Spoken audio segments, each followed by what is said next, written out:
Le cerveau, l'organe le plus complexe et le plus mystérieux de notre corps. Que sait-on de cet inconnu? Nous ne connaissons que 10% de son fonctionnement et de ses capacités. 100 milliards de neurones, 10 millions de milliards de connexions. Ce tout petit organe d'à peine 2% de notre poids ne se repose jamais. Même quand on dort, 100% du cerveau fonctionne en permanence et consomme un tiers de notre énergie quotidienne.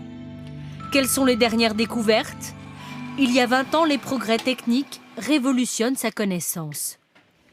Moi, je dirais que le plus spectaculaire pour le grand public, c'est l'imagerie cérébrale qui permet aujourd'hui de voir l'architecture et le fonctionnement du cerveau et qui a permis de mieux comprendre comment apparaissent ou se développent la sclérose en plaques, la première cause de handicap chez les jeunes, ou comment apparaît et se développe la maladie d'Alzheimer.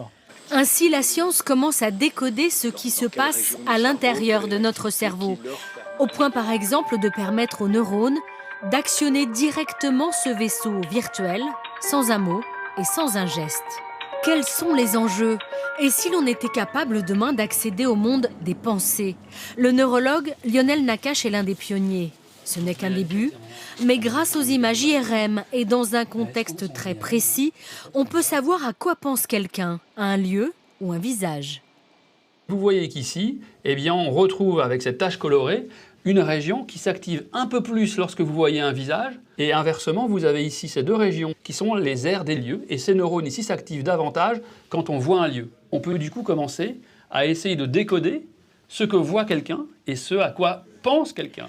Et ne lui faites pas dire qu'on sera capable un jour de lire dans nos pensées. Lionel Nakache reste prudent, car les perspectives vont du meilleur au pire.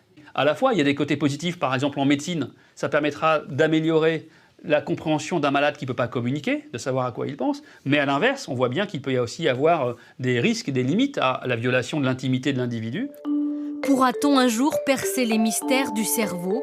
Quels que soient les progrès, les chercheurs le savent, des règles éthiques seront indispensables.